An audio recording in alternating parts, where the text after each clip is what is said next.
জুমার নামাজের উদ্দেশ্যে আসার এবং বসার তৌফিক দান করেছে, সেই বিশ্ব মালিক বিশ্ব প্রতিপালকের দরবারে শুকরিয়া দান করি, বলি আলহামদুলিল্লাহ। সম্মানিত হাজিরিন, আরবি মাস আরবি হিজরি সন এটা শুরু হয়েছে আমাদের গেল শুক্রবারে। তো আজ মুহররম মাসের দ্বিতীয় জুমা। আসলে আল্লাহ পাক রব্বুল আলামিন কোরআনে বলে, ইন্না ইদ্দাতাশ শুহুরি ইনদাল্লাহি 12 শাহরান ফি কিতাবিল্লাহ, নিশ্চয়ই আল্লাহর বিধান ও গণনার মাস হলো 12টি। আসমান ও পৃথিবী সৃষ্টির দিন থেকেই তার মধ্যে 4টি মাস হলো সম্মানিত। পৃথিবীর সৃষ্টি থেকেই আল্লাহ নির্ধারণ করে দিয়েছে যে আমাদের জন্য 12টি মাস হবে। আর আরবি হিজরি সনের হিসাব রাখা মুসলমানের জন্য ফরজে কিফায়া, কিন্তু আমরা আরবি হিজরি সনের হিসাব আমরা রাখি না, আমরা ইংরেজি সনের হিসাব রাখি। এই জন্য আমরা 31শে ডিসেম্বর নাচানাচি গুনাহের কাজে লিপ্ত হই। আমরা হিসাব রাখি বাংলা সনের, যেমন বৈশাখ আসলে আমরা অবৈধ ঘোরাফেরায় বা যেগুলো আল্লাহর বিধিবিধান না সেগুলো করে এদিনকে আমরা আমাদের সময়কে নষ্ট করি। মানে আমরা এটা মনে করি যে আজকে বছরের একটা দিন। যেমন ইংরেজির শেষে 31 ডিসেম্বর করে, আবার বাংলা সনের পহেলা বৈশাখ আসলেও মুসলমান গুনায় লিপ্ত হয়। কিন্তু এই যে আরবি মাস শুরু হয়েছে, আরবি বছর শুরু হয়েছে, এই গণনা কোনো মুসলমানের ভিতর নাই। বলা হয় যদি আরবি মাসের গণনা না থাকে তাহলে তার ভিতর রোজার হিসাবও থাকবে না, ঈদের হিসাবও থাকবে না। কারণ সে আমল করবে কীভাবে? তার তো আরবি তারিখই জানা নাই। আরবি তারিখ জানা থাকলে কবে রমজান শুরু হবে সেটা সে জানবে, কবে ঈদ আসবে সেটা সে জানবে, কবে কোরবানি শুরু হবে সেটা সে জানবে। আর আল্লাহ তাআলা আমাদেরকে 12টা মাস দিয়েছে। 12টা মাসের ভিতর 4টা মাস হলো সম্মানিত। বলা হয় জিলকদ, জিলহজ, মুহররম আর রজব, এগুলো হলো সম্মানিত মাস আল্লাহর কাছে। এই মুহররম মাসটাও সম্মানিত মাস। এমন এক মাস বলা হয়, কেউ যদি, যেমন সামনে আসতেছে আশুরা, আমরা যেটাকে বলি আশুরার দিন, আমরা বলে থাকি কারবালার দিন, আসলে তো কারবালার দিন না। এই দিন যদি কেউ পরিবারের জন্য, বলা হয় অন্য দিন বাজারে যে খরচ করে তার থেকে যদি একটু বেশি খরচ করে, পরিবারকে ভালো খাবার খাওয়ায়, তাকে আল্লাহ তাআলা পুরো বছর সচ্ছলতা দান করবে। সুবহানাল্লাহ। তো এই মাসটা অনেক গুরুত্বপূর্ণ এবং ফজিলতপূর্ণ মাস। তার ভিতর আমরা যেটাকে কেন্দ্র করি যে 10ই মুহররম আমরা যেটাকে বলি, আশুরার দিন আমরা যেটাকে বলি, এটা আসলে আশুরার দিন 10ই মুহররম আমরা বলে থাকি কারবালার দিন। আমরা মনে করে থাকি যে হযরত হুসাইন রাদিয়াল্লাহু তাআলা আনহু এদিন শহীদ হয়েছে, এই জন্য এই দিনকে কারবালার দিন বলা হয়। আসলে না। হ্যাঁ, কারবালার দিনটা এই জন্যই বলে যে হুসাইন রাদিয়াল্লাহু তাআলা শহীদ হয়েছে, কিন্তু এই দিনের এই 10ই যে মুহররম, এই দিনের সম্মান হুসাইন রাদিয়াল্লাহু তাআলা আনহু শহীদ হওয়ার পর থেকে এই দিনের সম্মান ও মর্যাদা বাড়ে নাই, এই দিনের ফজিলত বাড়ে নাই। বরং সেই দিনের ফজিলত পৃথিবীর আরও শুরু থেকে আরও সামনে যখন পৃথিবীতে কিয়ামত হবে, এই পুরা শুরু থেকে শেষ পর্যন্ত এই দিন জড়িত আছে। বলা হয়, মুরব্বীরা এভাবে বলে থাকে যে শুক্রবার দিন একটু দামি দিন। এখন আজকে যদি কেউ জন্মগ্রহণ করে, কেউ জন্মগ্রহণ করলো, এখন এই শুক্রবার কি তার জন্য দামি হবে না? বরঞ্চ সে শুক্রবারের জন্ম হওয়ার কারণে সে একটু দামি হইল, যে শুক্রবার জন্মগ্রহণ করছে, সেটা ফজিলত পাইল। বলা হয়, যেমন আছে যে শুক্রবার দিন যদি কেউ মৃত্যুবরণ করে, উত্তমভাবে একটু মৃত্যুবরণ করলো, বা রমজান মাসে কেউ যদি মৃত্যুবরণ করে, আসলে রমজান মাসে কেউ যদি মৃত্যুবরণ করে, এই জন্য তার মৃত্যুর কারণে কি রমজান দামি হইল না? রমজানে সে মৃত্যুবরণ করার কারণে সে দামি হইল।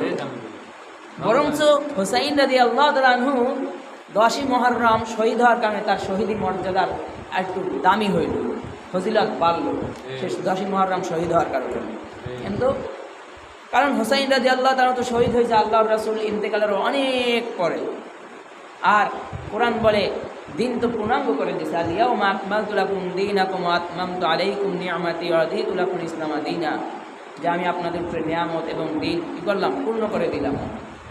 তার মানে যদি হোসাইন রাদিয়াল্লাহু তাআলাকে কেন্দ্র করে আমরা এই দিনকে ধরি যে আজকে হোসাইন রাদিয়াল্লাহু তাআলা আনহুর ইন্তেকালের দিন, এদিন হোসাইন রাদিয়াল্লাহু তাআলা আনহু শহীদ হয়েছে, আর এই জন্য আমরাও আমাদের গায়ে রক্ত ঝরাবো, আমরাও বিভিন্নভাবে মানে নাচ গানে লিপ্ত থাকবো, হাসি ঠাট্টা করবো, এই দিন আমাদের একটা শোকের দিন, এভাবে বিভিন্ন রকমের আমল বিভিন্ন মানুষ করে আর কি। তো বলা হয় তাহলে দেখা যাবে যে আল্লাহ রাসূলের একটা হাদিস ভুল প্রমাণিত হবে। কেন ভুল প্রমাণিত হবে? কারণ আল্লাহ রাসূল সাল্লাল্লাহু আলাইহি ওয়াসাল্লাম বলে যে আমি মনে করি, আমি আল্লাহর দরবারে আশা রাখি যে 10ই মুহররম রোজা রাখা, 10ই মুহররম যদি কেউ রোজা রাখে বলা হয় তার আগের এবং পরের 1 বছরের গুনাহ কাফারা হবে। অতএব আল্লাহ রাসূল আগেই বলে গেছে এটার ফজিলত। আবার আরেকটা হাদিসে আছে সুমু আশুরা আওয়াফুলিফু ফিল ইয়াহুদা ওয়াসুমু ক্বাবলা ইয়াওমান ওয়া বা'দাহু ইয়াওমা, আশুরার দিবসে রোজা রাখো এবং এতে ইহুদিদের বিরুদ্ধে চারণ করো, তারা মাত্র একদিন রোজা রাখে, তোমরা তার পূর্বের 2 দিন রোজা রাখবা, আগের বা অথবা পরের। এই হাদিসে আল্লাহ রাসূল সাল্লাল্লাহু আলাইহি সাল্লাম বলা হয় যখন হিজরত করে, এই যে হিজরি সন আল্লাহ রাসূলের হিজরতের ঘটনা, আল্লাহ রাসূল আবু বকর সিদ্দিক আকবর রাদিয়াল্লাহু আনহু বলছিল যে আবু বকর তোমাকে নিয়ে আমি হিজরত করব। তখন আল্লাহ রাসূল সাল্লাল্লাহু আলাইহি সাল্লাম রাত্রে আসলেন কিছুদিন পর বা কিছু মাস পর, আসার পরে বলা হয় যখন দরজা টাক দিলেন সাথে সাথে আবু বকর রাদিয়াল্লাহু আনহু দরজা খুলে দিলেন। এই যে রাত্রে হিজরত করছে আবু বকর রাদিয়াল্লাহু আনহু, এই যে হিজরতের সময়টা, এই হিজরতকে স্মরণীয় রাখার জন্য, তারিখটা স্মরণ রাখার জন্য এই হিজরি সন তারিখের আগমন ঘটে। অতএব এই যে 10ই মুহররম, এই যে হিজরত করে যখন আল্লাহর রাসূল মদিনায় গেলেন, মদিনায় গিয়ে আল্লাহ রাসূল সাল্লাল্লাহু আলাইহি সাল্লাম দেখতেছে ইহুদি খ্রিস্টানরা তারা রোজা রাখে, এই 10ই মুহররম তারা রোজা রাখে। সরদার আলম নবী মুহাম্মদুর রাসূলুল্লাহ সাল্লাল্লাহু আলাইহি সাল্লাম বলে তোমরা কিসের রোজা রাখো? তখন তারা বলে এদিন আমাদের নাজাতের দিন, এদিন আমরা মুক্তি পেয়েছি, এদিন আমরা মুক্তি পাওয়ার কারণে আমরা রোজা রাখি। কিভাবে মুক্তি পেয়েছো? বলে মূসা আলাইহিস সালাম আর আমরা একসাথে এদিন ফেরাউনের থেকে মুক্তি পেয়েছি। এই দিন কি শুধু মূসা আলাইহিস সালাম মুক্তি পেয়েছে বলা হয় না, বলা হয় ইউনূস আলাইহিস সালাম মাছের পেট থেকে মুক্তি পেয়েছে এই দিন। আদম আলাইহিস সালামের দোয়া কবুল হয়েছে 10ই মুহররম। বিভিন্ন নবীদের জন্ম বা বিভিন্ন নবীদের অলৌকিক ঘটনা এই 10ই মুহররম ঘটেছে। ইব্রাহিম আলাইহিস সালাম আগুন থেকে যেদিন মুক্তি পেয়েছেন সেদিনও ছিল 10ই মুহররম। এই 10ই মুহররমের অনেক ফজিলত। এটা হোসাইন রাদিয়াল্লাহু তাআলা আনহুর শহীদ হওয়ার কারণে দাম বাড়ে নাই, বরঞ্চ আরও পৃথিবীর শুরু থেকে এই দিনের মর্যাদা আল্লাহ বৃদ্ধি করে দিছে। আল্লাহর রাসূল সাল্লাল্লাহু আলাইহি সাল্লাম কাফেরদের জিজ্ঞাসা করে তোমরা কিসের রোজা রাখো? বলে আমরা মূসা আলাইহিস সালাম আর আমরা তার দলবল যখন নাজাত পেয়েছি সেই জন্য এই দিনে রোজা রাখি। বলা হয় ফিরআউনের মতো বাদশা ছিল, অনেক জালেম, একদম জালেম বাদশা ছিল, নিজেকে খোদা দাবি করত। হঠাৎ একদিন স্বপ্নে দেখতেছি একটা আগুনের গলা এসে তাকে ধ্বংস করে দেবে। স্বপ্নের তাবির যিনি করে তাদেরকে ডেকে বলতেছেন দেখো আমি এই স্বপ্ন দেখেছি, স্বপ্নের তাবির কি? স্বপ্নের গণকরা বলতেছে স্বপ্নের তাবির হলো এমন একটা বাচ্চা আসবে, কিছুদিনের মধ্যে পৃথিবীতে একটা বাচ্চা জন্ম নেবে, যে বাচ্চা আপনার রাজত্ব ধ্বংস করে দিবে। তখন ফেরাউন যত বাচ্চার জন্ম নেয় সকলকে হত্যা করে। যখনই শুনে কোথাও নিষ্পাপ বাচ্চা জন্মগ্রহণ করেছে সকল বাচ্চাদের হত্যা করে। মূসা আলাইহিস সালামের মা মূসা আলাইহিস সালামকে জন্ম দিছে। এখন যদি ফেরাউন জানে তাহলে ফেরাউন হত্যা করবে। আল্লাহ তার মায়ের ভিতর কথা ঢেলে দিল, তার মা তাকে একটা বাক্সে করে নদীতে ছেড়ে দিল, আর মূসা আলাইহিস সালামের বাক্সটা ফেরাউনের তীরে এসে ফিরল। হযরত আসিয়া আলাইহিস সালাম ফেরাউনের স্ত্রী, আসিয়া আলাইহিস সালাম বলে বাক্সের ভিতর কি? এনে দেখে ফুটফুটে একটা সুন্দর বাচ্চা, সুন্দর চেহারা। ফেরাউন মারতে চাইলে আসিয়া মারতে দেয় নাই। ফেরাউনের কিছু দুর্বলতাও আসিয়ার কাছে ছিল, এই জন্য মারতে পারে নাই। আসিয়া বলে এটা সেই বাচ্চা না, এই বাচ্চা আমরা পালবো, আমাদের তো বাচ্চা হয় না। ফেরাউন বলল ঠিক আছে। তো আসিয়া সাল্লাম মুসা আলাইহিস সালামকে ফেরাউনের রাজপ্রাসাদে লালন পালন করতেছে। হঠাৎ একদিন ফেরাউন কোলে নিলে বাচ্চা অবস্থায় তারে থাপ্পড় দিছে। পরীক্ষা করার জন্য মুসা আলাইহিস সালাম তাকে থাপ্পড় দিছে। ফেরাউন বলতেছে আসিয়া এটাই সেই বাচ্চা যে আমাকে ধ্বংস করবে। আসিয়া বলে ও কি বুঝে বাচ্চা মানুষ, ও আপনার থাপ্পড় মারছে। এরপরে ফেরাউন বলে তাহলে পরীক্ষা হবে। বলা হয় এক জায়গায় ফল ফল রেখে দিছে, দামি দামি জিনিস রেখে দিছে। বাচ্চারা সাধারণত যেই জিনিসটা সুন্দর হয় ওই জিনিসটার দিকে আকর্ষণ হয়। আর নবীরা তো এমনি আকলওয়ালা ছিল। আর একদিকে আগুনের কয়লা পুড়া রাখছে। ঠিক যখন মুসা আলাইহিস সালামকে ছেড়ে দেওয়া হলো, বলা হয় ফলের দিকেই যাইতেছিল, কিন্তু জিবরাইল এসে ঘুরাইয়া দিছে আর আগুনের দিকে গিয়ে আগুন ধইরা মুখে দিছে। এই জন্য মুসা আলাইহিস সালাম একটু থতলা ছিল। এটা সংক্ষিপ্ত, এটা মুসা আলাইহিস সালামের জীবনী তো অনেক লম্বা, কিন্তু এই মুসা আলাইহিস সালাম বিভিন্নভাবে ফেরাউনের কাছে দাওয়াত নিয়ে যায় তো আল্লাহর পক্ষ থেকে, যে ফেরাউন বলো আল্লাহ এক, ইসলাম একমাত্র ধর্ম। ফেরাউন বলে না আমি খোদা, তুমি আবার কোন খোদা নিয়ে আইছো। এরকম করে বিভিন্নভাবে যখন মুসা আলাইহিস সালাম দাওয়াত দিতে দিতে মুসা আলাইহিস সালামের কিছু উম্মত অনুসারী তৈরি হলো। তারপরে ফেরাউন তাদেরকে মুসার যারা অনুসরণ করে, আল্লাহর যারা অনুসরণ করে, ফেরাউন তাদেরকে আটকায় রাখলো। এক পর্যায়ে যখন ফেরাউন তাদেরকে আটকায় রাখলো, এক পর্যায়ে আল্লাহর পক্ষ থেকে পয়গম্বর মুসা আলাইহিস সালামের কাছে আদেশ আসলো যে মুসা আমার বান্ধবদেরকে নিয়ে তুমি বের হয়ে যাও, এ দেশ ছেড়ে চলে যাও, বের হয়ে যাও, এখান থেকে বের হয়ে যাও।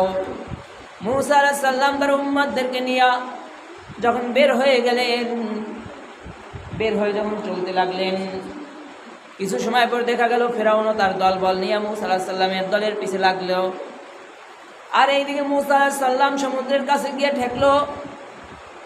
সমুদ্রের তীরে দাঁড়ায় এবার ভাবতেছে কি করবে। আর ওই দিক দিয়ে পিছে ফেরাউনের দল, ফেরাউনরা আসতেছে।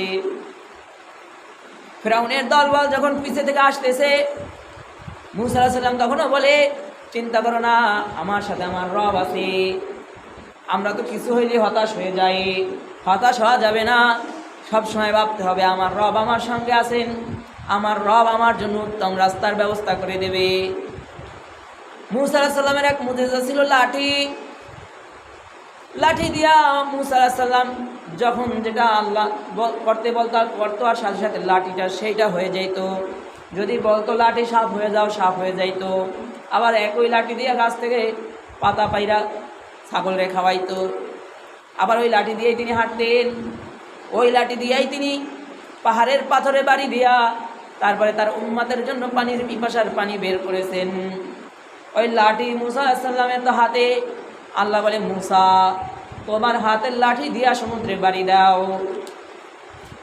আল্লাহ বলে মুসা হাতের লাঠি দিয়া সমুদ্রে বাড়ি দাও। তো মুসা আলাইহিস সালাম সমুদ্রে বাড়ি দিলে সাথে সাথে 12টা রাস্তা হয়ে গেছে, ভিআইপি রাস্তা। সমুদ্রের ভিতর থেকে এমন রাস্তা হয়ে গেছে, বলা হয় রাস্তাটা এমনভাবে হয়েছে সমুদ্রের ভিতর থেকে 12টা রাস্তা হয়েছে। কারণ বনি ইসরাইল 12 গোত্র ছিল, 12টা রাস্তা হয়েছে। আবার রাস্তার মাঝখানে মাঝখানে জানালাও ছিল, সুন্দর ফিটিং করে যা রাস্তা হয়ে গেছে।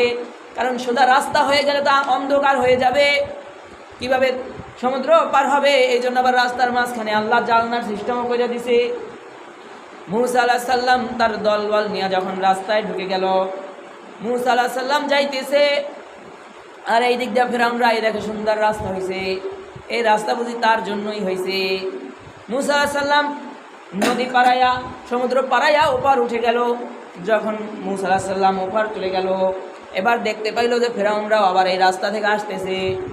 আল্লাহ বলে মুসা চিন্তা কইরো না, লাঠিটা দিয়ে আবার বাড়ি দাও। বলা হয় বাড়ি দিতে বলছে বা বলে নাই, কিন্তু ফেরাউনের দল মুসা আলাইহিস সালামের লাঠির বাড়ি দিলে সাথে সাথে সমুদ্র আবার পানিতে পরিণত হয়ে যায়। এমন একটা পর্যায় হয়ে গেছে, সব তো ডুবে গেছে। ফিরআউন যখন দেখলো যে এখন আর তার জীবন থাকবে না, এখন সে মৃত্যুবরণ করবে, এমন সময় বলতেছে, মানে এমনভাবে বলতেছে মনে হয় যেন আল্লাহ বুঝে না। বলে আমি জানি মুসা যে ঈমান আনছে, আমি জানি মুসার দলবল যে ঈমান আনছে এটা সত্য ঈমান, আমি মানি আপনি সত্য খোদা। মুসা যে ঈমান আনছে, মুসার দল যে ঈমান আনছে, আমি এই ঈমান আনলাম। বলা হয় সাথে সাথে তার জান কবজ হয়ে গেছে, তার তওবা কবুল হয় নাই। আল্লাহ কিন্তু তওবাকারীকে ভালোবাসে, পছন্দ করে। তবে আল্লাহর কোরআন আবার বলে এমন একটা সময় আসবে, ওই সময় তওবা কবুল হবে না, যে নিজের চোখে মৃত্যু দেখতে পাইতেছে, যে আর অল্প কিছুক্ষণের ভিতরে মারা যাবে, এর তওবা কবুল হয় না। এই জন্য সময় থাকতে তওবা করে রাখতে হয়। ফিরআউন বলছিল তওবা করলাম, কিন্তু ফিরআউনের তওবা কবুল হয় নাই। মুসা আলাইহিস সালাম জয়লাভ করলো, ফিরআউনের দলবল সব ধ্বংস হয়ে গেল। যুগে যুগে জালিমরা এভাবেই ধ্বংস হয়েছে। নমরুদ ধ্বংস হয়েছে মশার মাধ্যমে, ল্যাংড়া মশার মাধ্যমে। নমরুদ বলেছিল কি করবে তোমার খোদায়, তোমার খোদার সাথে যুদ্ধ করব। যুদ্ধ তো করতে গেছে, আর আল্লাহ বলে যুদ্ধ করতে গিয়ে আমারে লাগে না কি, এক ল্যাংড়া মশা পাঠাইয়ে দিয়া নমরুদ ধ্বংস হয়ে গেছে। তো জালিম যত আসবে, জালিম রে স্থায়ী হবে না, জালিম জুলুম করবে, কিন্তু জালিমের জুলুম স্থায়ী হবে না। আমরা তো অনেক সময় জুলুমের কবলে পড়লে আমরা নিজেদের ঈমান ধরে রাখতে পারি না, অথচ বিশ্বাস রাখতে হবে যে মুত্তাকিদের সাথে আল্লাহ আছে, ঈমানদারদের সাথে আল্লাহ আছে। কারণ জালিম ধ্বংস হবে, এটা আল্লাহর কথা। জালিমের জুলুম নবী মুহাম্মদুর রাসূলুল্লাহ সাল্লাল্লাহু আলাইহি সাল্লামের উম্মতের উপরে স্থায়ী হবে না। জালিম 100% ধ্বংস হবে। পৃথিবীর ইতিহাসে এই মুহররমের দিন শুধু মুসা আলাইহিস সালাম না, ইব্রাহিম আলাইহিস সালামকে যে আগুনে ফেলানো হয়েছিল, ইব্রাহিম আলাইহিস সালাম এই দিন আগুন থেকে মুক্তি পেয়েছে। ইউনূস আলাইহিস সালাম মাছের পেটে গেছিল, ইউনূস আলাইহিস সালাম এদিন মাছের পেট থেকে মুক্তি পেয়েছে। আরও যত নবীরা যত বিপদে পড়েছিল, অনেক নবী, যেমন নূহ আলাইহিস সালামের কিস্তি নৌকা, এটা তীরে ফিরেছে 10ই মুহররম। এই 10ই মুহররমের ইতিহাস পৃথিবীর শুরু থেকেই, 10ই মুহররমের ফজিলত পৃথিবীর শুরু থেকেই। এই 10ই মুহররম অসংখ্য নবী কিরামগণ রোজা রাখছে, অনেক নবীর উম্মতরা রোজা রাখছে, শুধু আমরা রোজা রাখি নাই। তো আমার নবী জিজ্ঞাসা করতেছে ইহুদিদের, তোমরা কিসের রোজা রাখো? বলে আমরা এদিন নাজাত পেয়েছি ফিরআউনের থেকে, আমাদের নবী নাজাত পেয়েছে, এই দিন আমরা রোজা রাখি। তখন আল্লাহর রাসূল বলে তোমরা রোজা রাখো, মুসা আলাইহিস সালাম এদিন মুক্তি পেয়েছে, সেই জন্য তোমরা রোজা রাখো একটা, আমি রোজা রাখবো 2টা। বা বলা হয় আল্লাহর রাসূল ভাই বলছে সামনের বছর আমি হায়াতে থাকলে রোজা রাখবো 2টা, কারণ মুসা আমার ভাই। যদি কেউ 10ই মুহররম রোজা রাখতে চায় তাহলে হয়তোবা তার আগে দিন এবং 10ই মুহররমের দিন রোজা রাখতে হবে। আর যদি কেউ 10ই মুহররমের আগের দিন রোজা না রাখে, তাহলে 10ই মুহররম এবং 11ই মুহররম এই 2 দিন রোজা রাখবে। কারণ আল্লাহর রাসূল বলে ইহুদি খ্রিস্টানদের সাথে বিরুদ্ধাচরণ করো, ইহুদি খ্রিস্টানদের সাথে আমল মিলাইতেও নিষেধ করছে। 10ই মুহররম ইহুদিরা রোজা রাখে, যদি আমরা রোজা রাখি তাহলে এক হয়ে গেল না? তারাও রোজা রাখছে, আমরাও রোজা রাখছি। অতএব সেই জন্য আল্লাহ রাসূল বলছে তোমরা যদি কেউ রোজা রাখো তাহলে তোমরা 2 রোজা রাখবা, হয়তোবা আগের দিন এবং 10ই মুহররম, মানে 9-10 মুহররম, আর না হয় 10-11 মুহররম, 2 দিন রোজা রাখবা। এই হলো 10ই মুহররমের ফজিলত। এবার আমরা যেটা মনে করি যে হুসাইন রাদিয়াল্লাহু তাআলা শহীদ হয়েছে, যদি হুসাইন রাদিয়াল্লাহু তাআলাকে আল্লাহর রাসূল থাকতে শহীদ হয়েছে, আল্লাহ রাসূল জীবিত থাকতে তো তার নাতি শহীদ হয় নাই, আল্লাহ রাসূলের ইন্তেকালেরও বহুত পরে হুসাইন রাদিয়াল্লাহু তাআলা শহীদ হয়েছে। তার মানে এখান থেকে এই হাদিস থেকে বোঝা যায় যে 10ই মুহররম কারবালাকে কেন্দ্র করে নয়, 10ই মুহররমের ফজিলত আরও আগে থেকেই। কিন্তু কিছু কিছু লোক আছে, এরা বলে আমরা হোসাইনের বংশধর, আমরা হোসাইনের ইন্তেকালে, হোসাইন শহীদ হওয়ার কারণে আমরা ব্যথিত, এই জন্য ইয়া হোসেন করে, আর বেলেট দিয়া নিজের বুকে নিজে পোষ মারে, নাউজুবিল্লাহ। অথচ নিজের দেহের উপরও নিজের জুলুম করা নিষেধ আছে। আর হুসাইন রাদিয়াল্লাহু তাআলা কি বলে আমরা তো হোসাইন রাদিয়াল্লাহু তাআলার অনুসরণে বিভিন্ন রকমের আমল করে থাকি, যে হোসাইন রাদিয়াল্লাহু তাআলা বলা হয় আল্লাহর রাসূল ইন্তেকালের পরে খেলাফতের দায়িত্ব পালন করেছে সিদ্দিক আকবর, তারপরে ওমর রাদিয়াল্লাহু তাআলা আনহু, তারপরে ওসমান রাদিয়াল্লাহু তাআলা আনহু, আলী রাদিয়াল্লাহু তাআলা আনহু, আলী রাদিয়াল্লাহু তাআলা আনহুর সন্তান হোসাইন রাদিয়াল্লাহু তাআলা আনহু। কিন্তু আলী রাদিয়াল্লাহু তাআলা আনহুর ইন্তেকালের পরে হোসাইন রাদিয়াল্লাহু তাআলা আনহু খেলাফতের দায়িত্ব নেয় নাই। খেলাফতের দায়িত্ব নিয়েছিল মুআবিয়া রাদিয়াল্লাহু তাআলা আনহু। মুআবিয়া রাদিয়াল্লাহু তাআলা আনহু ইন্তেকালের সময় ইয়াজিদকে খেলাফতের দায়িত্ব দিয়ে তারপরে ইন্তেকাল করেছেন। ইয়াজিদ ছিল ইসলামের একজন শত্রু, যদিও মুসলমান দাবি করত, কিন্তু সে আলাদা একটু আমল করে দিয়েছিল। মানে কিছু সুবিধাবাদী মুসলমান আছে না, সেই মার্কা মুসলমান ছিল। তা আমি মুসলমান, কিন্তু দেখে নামাজ পড়তে কষ্ট, এখানে দেখা যায় কিভাবে বাঁচা যায়। রোজা রাখতে কষ্ট, এখানে দেখে যে কীভাবে বাঁচা যায়। এই আমলটা করতে কষ্ট, দেখে এখানে কীভাবে বাঁচা যায়। আবার যখন দেখে যে এখানে তার লাভ আছে, তখন সেখানে আমল করতে দৌড়ায়। এরকমের আর কি নামে মুসলমান। তো হোসাইন রাদিয়াল্লাহু তাআলাকে এই এজিদ চাইছে যে হোসাইন রাদিয়াল্লাহু তাআলা এজিদের হাত রেখে বায়াত হবে। আর হোসাইন রাদিয়াল্লাহু তাআলা বলছে সম্ভব না, আমি নবীর দৌহিত্র, আমি হকের উপর আছি, আমি সত্যের উপর আছি, আমি এজিদের কাছে বায়াত হব না। এই দিক দিয়া ইয়াজিদের কুফায় ইরান বা ইরাকে কুফা থেকে বিভিন্ন লোক বিভিন্নভাবে চিঠি পাঠায় হোসাইন রাদিয়াল্লাহু তাআলার কাছে। হোসাইন রাদিয়াল্লাহু তাআলার কাছে চিঠি পাঠায় যে আমরা আপনার কাছে বায়াত হব, আমরা আপনার দলে ঢুকবো, আপনি কুফায় রাজত্ব করবেন, আপনি কুফায় সরদারি করবেন, আপনি আসেন। হোসাইন রাদিয়াল্লাহু তাআলা মুসলিম ইবনে আকিল রাদিয়াল্লাহু তাআলাকে পাঠায়, যাও গিয়া দেখে আসো কী অবস্থা। সাহাবী মুসলিম ইবনে আকিল রাদিয়াল্লাহু তাআলা যখন যায়, হোসাইনের রাদিয়াল্লাহু তাআলার পক্ষ থেকে বিভিন্নভাবে বিভিন্ন লোক ওই সাহাবীর হাতে বায়াত হয়ে যায়। যখন দল মোটামুটি বড় হয়, তখন ইয়াজিদের লোক ইবনে জিয়াদ রাদিয়াল্লাহু তাআলা আনহু, ইবনে জিয়াদ তিনি ভয় দেখাইয়া অধিকাংশ লোককে ইয়াজিদের পক্ষে নিয়ে যায়। আর এইদিকে মুসলিম ইবনে আকিলকে শহীদ করে দেয়। কুফাবাসী হোসাইন রাদিয়াল্লাহু তাআলাকে চিঠি দেয়, আপনি আসেন, আমরা আপনার সাথে থাকব। হোসাইন রাদিয়াল্লাহু তাআলা যখন বের হয়, তার পরিবার বা আরও দলবল নিয়ে মোট ৭২ জন বলা হয়। এই ৭২ জন নিয়ে যখন বের হয়, পথের মধ্যে চিঠি আসলো, আপনার আসার প্রয়োজন নাই, আপনার এক সাহাবী যে ছিল, আপনার আসার প্রয়োজন নাই। মুসলিম ইবনে আকিল যাকে আপনি পাঠাইছিলেন, আপনার লোক হিসেবে যাকে পাঠাইছিলেন, তিনি তো ইন্তেকাল করেছে, তাকে শহীদ করা হয়েছে। হোসাইন রাদিয়াল্লাহু তাআলা চিন্তা করলো, হিজরতে বের হয়েছি, আর পিছু হটবো না, এবার আমরা সামনে যাব, আমরা যাব গিয়া কুফাবাসী দখল করব। পিছু হটে নাই। কিন্তু হোসাইন রাদিয়াল্লাহু তাআলা যখন কুফা এসে পড়েছে, কারবালার ময়দানে যখন এসে গেছে, তখন বলা হয় ইবনে জিয়াদের নেতৃত্বে তাদেরকে আটক করা হয়, তাদেরকে আটক করে রাখা হয়।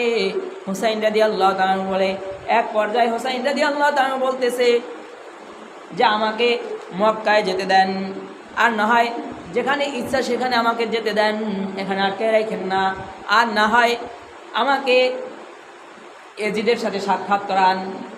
3টা শর্ত দিছে হোসাইন রাদিয়াল্লাহু তাআলা। প্রথম তো হোসাইন রাদিয়াল্লাহু তাআলা বের হয়েছে, তাকে চিঠি পাঠায় আসতে না বলা হয়েছে, কিন্তু তারপর আসছে। তখন কেন ফিরে নাই এটা আল্লাহ জানে। আবার এখন কেন এই শর্ত দিচ্ছে যে আমি মক্কায় যাব, এটাও আল্লাহ জানে। বলা হয় মাঝখানে তিনি আল্লাহর রাসূল সাল্লাল্লাহু আলাইহি সাল্লামকে স্বপ্নে দেখেছিলেন। এরপরে হোসাইন রাদিয়াল্লাহু তাআলা বলে আমাকে মক্কায় যেতে দেন, না হয় আমাকে যেখানে খুশি সেখানে যেতে দেন, আর না হয় এজিদের সাথে সাক্ষাৎ করান। ইবনে জিয়াদ বলল ঠিক আছে, তুমি এজিদের সাথে সাক্ষাৎ করবা, কিন্তু এই দিক দিয়া মাঝখানে ছিল সীমার বলে না না, এজিদের সঙ্গে সাক্ষাৎ করতে দেওয়া যাবে না।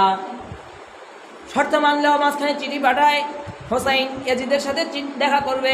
বলা হয় চিঠিটার লেখাটা মাঝখান থেকে সীমার যিনি চিঠি নিয়ে যাচ্ছিলেন, তিনি লেখা পরিবর্তন করে লিখে দিয়েছেন আপনার সাথে যুদ্ধ হবে, কারবালার ময়দানে যুদ্ধ হবে, এরকম একটা শর্ত দিয়ে দেয়।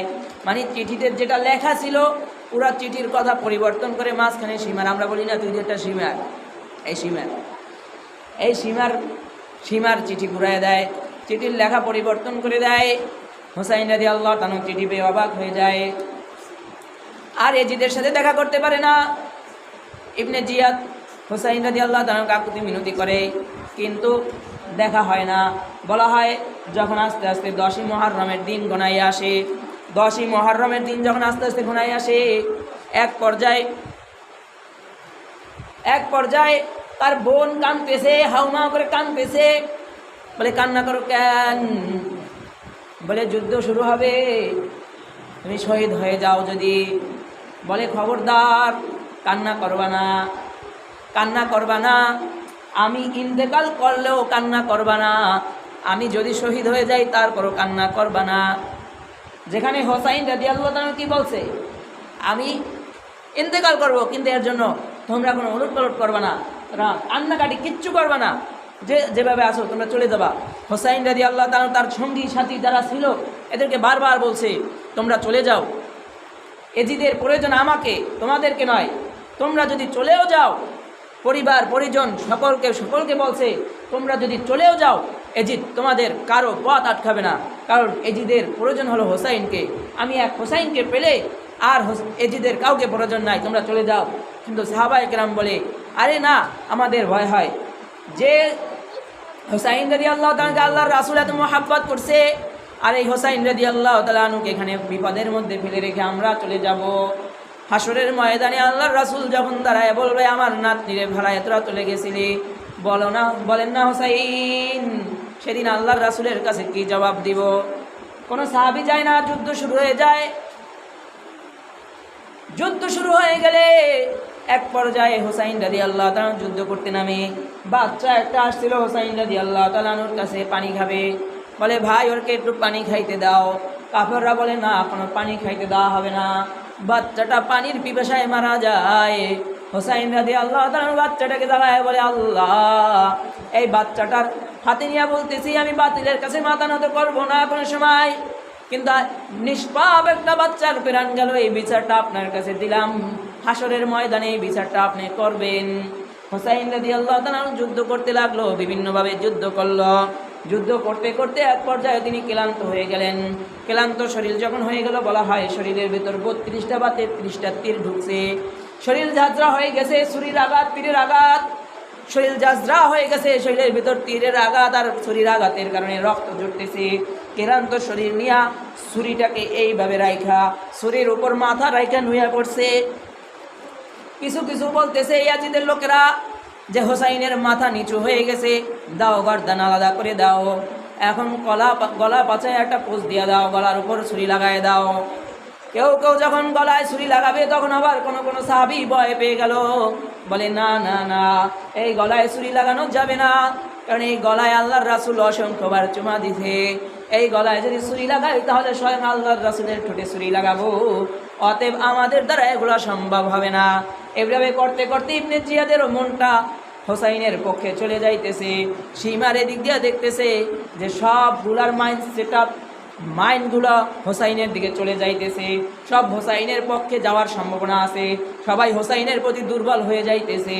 কারণ সবাই বলতেছে এই চেহারায় সরাদ আলম নবী মুহাম্মদুর রাসূলুল্লাহ সাল্লাল্লাহু আলাইহি ওয়াসাল্লাম হাত লাগাইছে, এই চেহারায় সরাদ আলম নবী মুহাম্মদুর রাসূলুল্লাহ সাল্লাল্লাহু আলাইহি ওয়াসাল্লাম ঠোঁট দিয়ে চুমা দিছে। এই চেহারার উপর কিভাবে আঘাত করব, এই গলার উপর কিভাবে আঘাত করব, যেখানে আল্লাহর রাসূল নিজে হাত লাগাইছে, যেখানে আল্লাহর রাসূল নিজে চুমা দিছে, সেখানে কিভাবে ছুরি লাগাবো?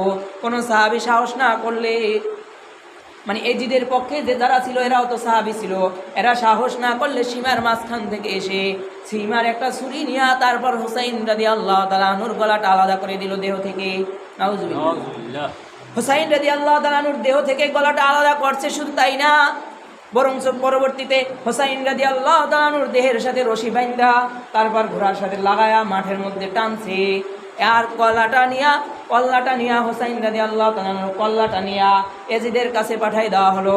এজিদের সামনে যখন হোসাইন রাদিয়াল্লাহু তাআলা আনহুর কল্লা রাখা হলো, এজিদ ছুরি দিয়ে এইভাবে করে বলতেছে, কিরে কতটা বলছি আমার হাতে বায়াত হ, আমার হাতে বায়াত হ, বায়াত হইলি না কেমন লাগে?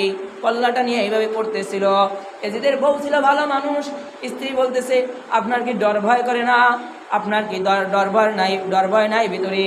আপনি নবীর দহিত্র, যেই চেহারায় সরাদ আলম হাত লাগাইছে, যেই চেহারায় সরাদ আলম চুমা দিছে, এই চেহারার সাথে আপনি হাসি ঠাট্টা করে খেলা করতেছেন।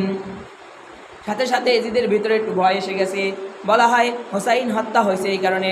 পরবর্তীতে এজিদ হোসাইন রাদিয়াল্লাহু তাআলা আনহুর বংশধর বা হোসাইন রাদিয়াল্লাহু তাআলা আনহুর ছেলে মেয়ে অথবা যারা ছিল আত্মীয় স্বজন সকলকে নিরাপত্তায় আবার আরবে পাঠায়া দেওয়া হয়েছে। কিন্তু সে কেন করছে, হাদিস যারা লেখছে এরা বলে হয়তোবা দেখানোর জন্য করতে পারে বা দিল দিয়াও করতে পারে, সেটা আল্লাহ জানে। অতএব হোসাইন রাদিয়াল্লাহু তাআলা আনহু কিন্তু বলে গেছে আমি ইন্তেকাল করব, কিন্তু তোমরা মাতাম হবা না, তোমরা কান্নাকাটি করবা না, তোমরা হই উল্লাস হবা না, তোমরা হতাশ হবা না। কিন্তু হোসাইন রাদিয়াল্লাহু তাআলা আনহুর কারণে 10ই মুহররম দামি নয়, বরং হোসাইন রাদিয়াল্লাহু তাআলা আনহু 10ই মুহররম শহীদ হওয়ার কারণে হোসাইন রাদিয়াল্লাহু তাআলা আনহুর শহীদি মর্যাদা আরও বাড়ছে। কারণ শহীদ হোসাইন রাদিয়াল্লাহু তাআলা আনহুর আগে থেকেই ফজিলত এই 10ই মুহররমের। আমরা তো শুধু মনে করি কারবালার ঘটনা ঘটছে এই জন্যই 10ই মুহররমের দাম। বলা হয় না, এই 10ই মুহররমের এত দাম। বলা হয় সামনে যদি হাসরের ময়দান হয়, হাসরের ময়দানও হবে, কিয়ামত সংগঠিত হবে এই 10ই মুহররম। বলা হয় হাসরের ময়দান সংগঠিত হবে 10ই মুহররম, আমাদের বিচার শুরু হবে 10ই মুহররম। পৃথিবী বলা হয় আদম আলাইহিস সালামের দোয়া কবুল হয়েছে 10ই মুহররম, ইউনূস নবী মাছ থেকে মুক্তি পেয়েছে 10ই মুহররম, ইব্রাহিম আলাইহিস সালাম মুক্তি পেয়েছে আগুন থেকে 10ই মুহররম, নূহ আলাইহিস সালামের কিস্তি তীরে ফিরছে 10ই মুহররম। অতএব 10ই মুহররম শুধু হোসাইনের কারবালার ঘটনা নয়, 10ই মুহররম আগে থেকেই দামি। 10ই মুহররম হোসাইন শহীদ হওয়ার পর থেকে দামি নয়।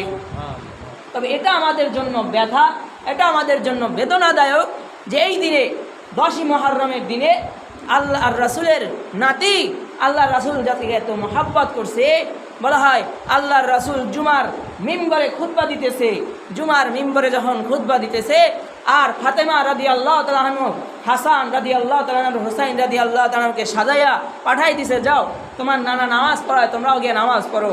দুইটা বাচ্চা শিশু হাঁটতেছে, হাঁটতে পারে না ঠিক মতো, বালুর ভিতর পড়ে যায়। আল্লাহর রাসূল মিম্বর থেকে দেখতেছে, জোরা আসে আবার পড়ে যায়, উঠে হাঁটে পড়ে যায়। আল্লাহর রাসূল খুতবা থামায়া দিয়ে বলতেছে সাহাবীরা থামো, আমার দিলের ভিতর তো আমার নাতির মোহাব্বত আল্লাহই দিছে, আমার নাতিরা পড়ে যায় আমি সহ্য করতে পারি না। স্বয়ং খুতবা থামায়া তারপরে আল্লাহর রাসূল সাল্লাল্লাহু আলাইহি ওয়াসাল্লাম হাসান আর হুসাইন রাদিয়াল্লাহু তাআলাকে নিয়ে কোলে নিয়ে তারপরে আবার মসজিদে এসে খুতবা দিয়েছে। এতটা দামি। হুসাইন রাদিয়াল্লাহু তাআলা বলতো, হ্যাঁ নবীকে বলতো নানা যান আপনি ঘোড়া হন, আমরা ঘোড়ার পিঠে চড়বো। আর আল্লাহর রাসূল তার পিঠটা পেতে দিত, যেই ঘোড়া হয়েছে ওর, যে আল্লাহর রাসূল সাল্লাল্লাহু আলাইহি ওয়াসাল্লামের উম্মত আমরা। আর এই সরায়দ আলমের পিঠে যিনি বারবার বসছে, সরায়দ আলম যে চেহারায় বারবার চুমু খাইছে, যেই দুইজন জান্নাতের সর্দার হবে হাসান রাদিয়াল্লাহু তাআলা আনহু এবং হুসাইন রাদিয়াল্লাহু তাআলা আনহু, এরা ইন্তেকাল করলে তো অবশ্যই এটা আমাদের জন্য ব্যথা, এটা অবশ্যই আমাদের জন্য বেদনাদায়ক যে তারা হত্যা হয়েছে। কিন্তু এখানে একটা জিনিস বুঝতে হবে, হুসাইন রাদিয়াল্লাহু তাআলা আনহু যদি ইয়াজিদের কাছে গিয়া বা ইবনে জিয়াদের কাছে বলতো, হ্যাঁ আপনারা যেটা চান এটা আমি মানি, আপনার হাতে আমি হাত রাখলাম, তাহলে আর হুসাইন রাদিয়াল্লাহু তাআলা আনহুর কল্লা আলাদা করতে হতো না। কিন্তু সত্যের উপর থেকে এই উম্মাকে শিক্ষা দিয়ে গেছে যে যত বিপদ আসুক আর যত বাধা আসুক, যদি প্রয়োজনে জীবন যায়, জান যায়, মাল যায়, রক্ত যায়, তারপরও ঈমান থেকে পিছু হটা যায় না। আল্লাহর রাসূলের পক্ষ থেকে পিছু হটা যায় না। এটাই এখান থেকে শিক্ষা। কারবালার ঘটনা থেকে এটা আমাদের জন্য শিক্ষা।